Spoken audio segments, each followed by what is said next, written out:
Olá pessoal, dando sequência à aula de hoje com a correção comentada de algumas questões que se encontram entre as páginas 10 até a página 14, ok? Só lembrando que a nossa aula de hoje foi sobre a narrativa de enigma, ok? Que tem como características principais a presença de um crime ou de um mistério. Então, toda a narrativa ela vai se fundamentar sobre a presença de um crime ou de um mistério, ok? Os personagens, na maioria das vezes, protagonistas são detetives.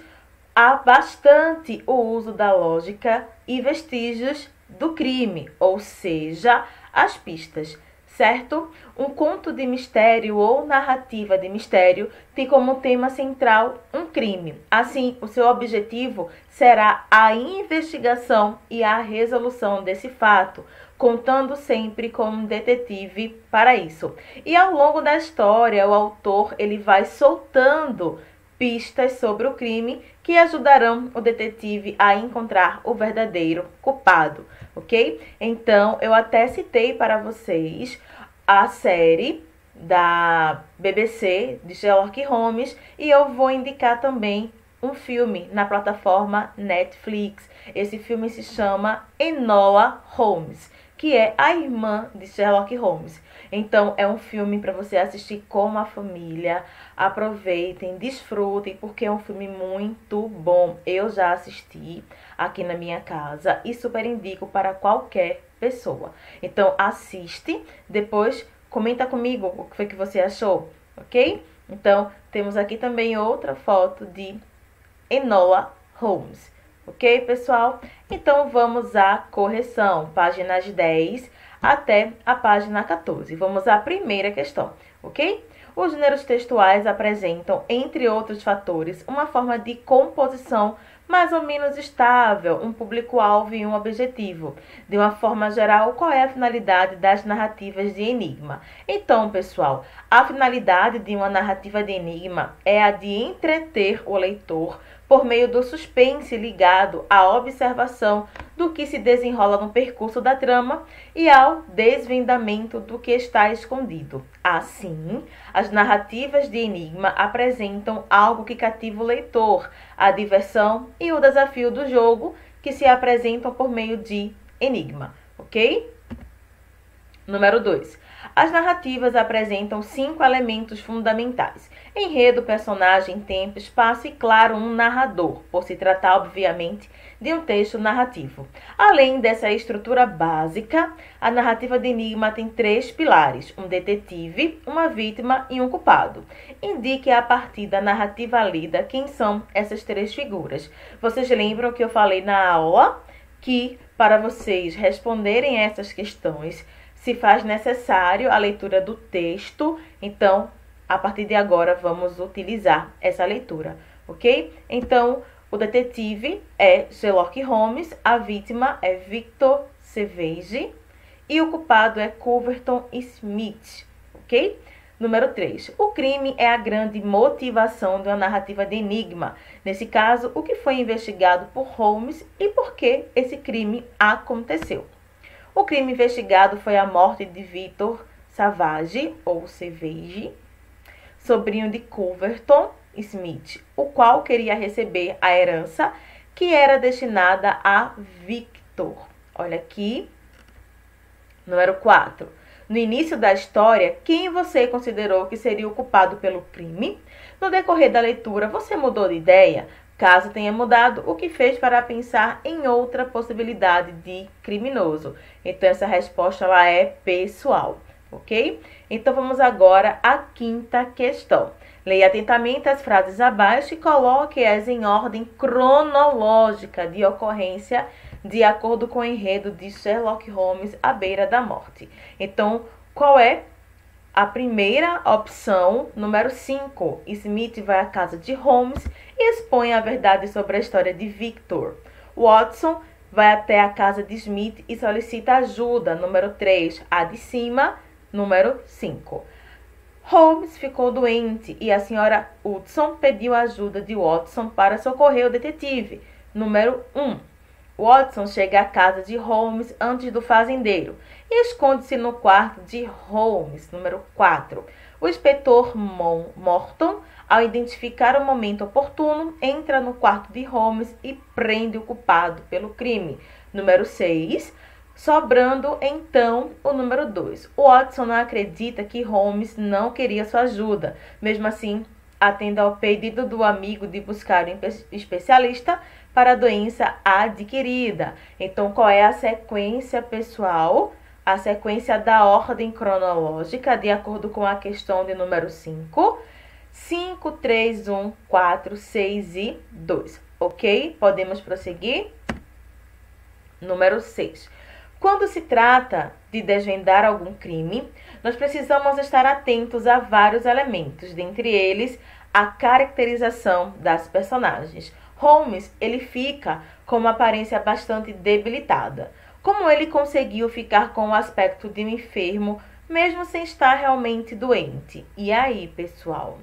Além de ficar alguns dias sem comer, ele colocou vaselina na testa, beladona nos olhos, ruge nas maçãs do rosto e crostas de cera de abelha ao redor dos lábios. E, letra B, com a veracidade dessa caracterização, contribui para a manutenção da estratégia de Holmes para pegar o culpado. E como essa veracidade dessa caracterização contribui para a manutenção da estratégia de Holmes? E aí? A estratégia de Holmes, ela se baseava em parecer que havia perdido a situação.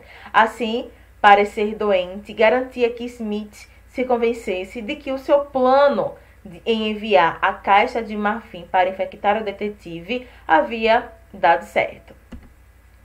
Número 7. Fala que outro fator determinante para entendermos a resolução do crime é analisar o espaço onde se passam os acontecimentos, os objetos na cena e algumas pequenas ações que fazem a diferença no desenvolvimento do enredo.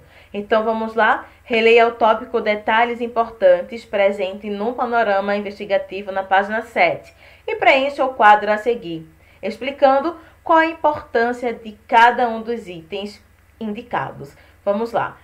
Inspetor Morton. Ele não tem identificação. O inspetor, ele poderia sondar a casa de Holmes e observar a chegada do suspeito Smith. Caixa de marfim. A caixa de marfim enviada por Smith com uma agulha infectada pela doença sustentou a ideia de que Holmes estava doente, especialmente para atrair o criminoso à casa do detetive. E a luz baixa no ambiente, pessoal. A luz baixa, ela contribuiu para que Watson ou Smith não percebessem que Holmes apenas havia se caracterizado, se fantasiado para parecer doente. Também ajudou para estabelecer um sinal da comunicação com o inspetor Morton. Ok? Número 8. Sherlock Holmes é um renomado detetive, porém, para a resolução do caso de Victor, foi essencial a contribuição de alguns agentes. E quem apoiou o plano de Holmes para a captura do culpado? De que forma cada um contribuiu? A senhora Hudson contribuiu solicitando a Watson que procurasse ajuda. Inspetor Morton, ao ficar próximo à casa de Holmes, ouviu a confissão de Smith e prendê-lo. Watson, mesmo sem saber, convenceu Smith a ir ao encontro de Holmes. Número 9. Um dos elementos importantes de uma narrativa é o narrador.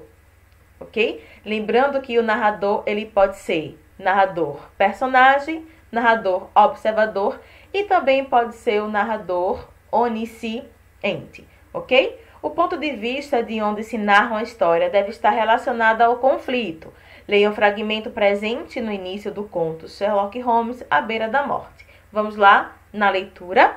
Um dia a senhora Hudson veio até minha casa, ouvi com toda a atenção a história que me contou sobre a terrível situação a que estava reduzido meu pobre amigo. A história de investigação é frequentemente contada por um amigo do detetive. Nesse caso, é narrada por Watson. Por quê? essa escolha foi essencial para sustentar a estratégia de Holmes para solucionar o caso. De todas as pessoas que apoiavam Holmes, Watson era a que menos sabia, com o público, o que ajuda a criar um clima de suspense. Letra B. Por que Sherlock Holmes teve que mentir para o Watson, justo que ele era o seu fiel companheiro? Vamos lá. Sherlock o conhecia bem e previu que ele não iria saber mentir. Se Watson soubesse da estratégia de Holmes, poderia não ter conseguido convencer Smith a falar com Holmes, ou seja, ele poderia estragar todos os planos do detetive Sherlock Holmes. Releia o fragmento a seguir. O melhor modo de representar um papel é vivê-lo. Ao final da narrativa, nós pensamos que Sherlock Holmes também ocuparia o lugar de vítima. Como isso foi determinante para a resolução do caso? Isso foi muito determinante, porque o criminoso ele tem o objetivo de eliminar Holmes. Assim, o detetive fez acreditar que o seu plano havia dado certo, e isso funcionou como armadilha para incriminar Smith. Letra B. A partir da leitura do fragmento anterior e do trecho, e levei o meu desempenho até o fim, como um verdadeiro artista. Qual é o significado que a palavra artista vai ganhar no contexto? Essa palavra, ela vai relacionar-se à ideia de representar um papel, ou seja, a habilidade de Holmes de fingir, de dissimular muito bem uma situação para que o objetivo seja atingido, ok? E a 11ª questão fala o seguinte: as narrativas de enigma procuram ser intrigantes e assim cativar o leitor. Normalmente, este é levado para um jogo de hipóteses e deduções, a partir de fatos que lhes são apresentados como extraordinários e de algumas coincidências singulares. A partir dessas ideias, assinale a alternativa incorreta sobre a narrativa do enigma Sherlock Holmes à beira da morte. Então, aqui você assinalou qual alternativa como errada. Quem assinalou a letra C acertou. Sherlock Holmes agiu de modo muito estratégico, pois fez com que Smith não desconfiasse de que ele não havia sido infectado com a febre tapamulo. Ele, na verdade, estava com uma doença comum, com sintomas muito mais leves do que apresentava. 12ª questão. A investigação exige habilidades de relacionar fatos e pensar além do óbvio que uma situação pode apresentar. Isso também se aplica a desafios que vivemos no dia a dia e que exigem criatividade para solucioná-los. Que atitudes são necessárias para ser um bom detetive como Sherlock Holmes? É preciso, minha gente, ter raciocínio lógico, ser atento aos detalhes e seguir a intuição, entre outros elementos que nos transformam em detetives como Sherlock Holmes. Letra B. Você considera que a imaginação criativa contribui para a criação de estratégias para decifrar enigmas, ou seja, na ficção ou na realidade?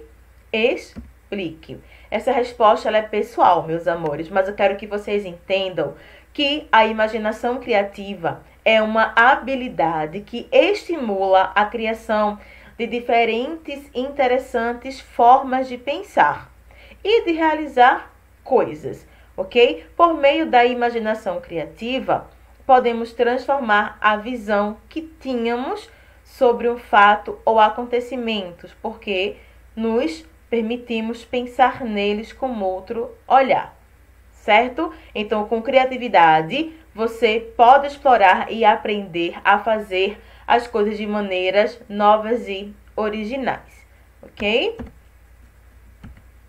Meus amores, até a próxima aula. Lembrando que o código de presença da aula de hoje é Sherlock Holmes. Então, não deixa de ir lá no direct do meu Instagram, certo? Falar comigo e confirmar assim a presença na aula de hoje. Ok, pessoal? Um grande beijo e até daqui a pouco. Tchau, tchau. Ah, quando assistir o filme, fala o que achou, ok? Tchau.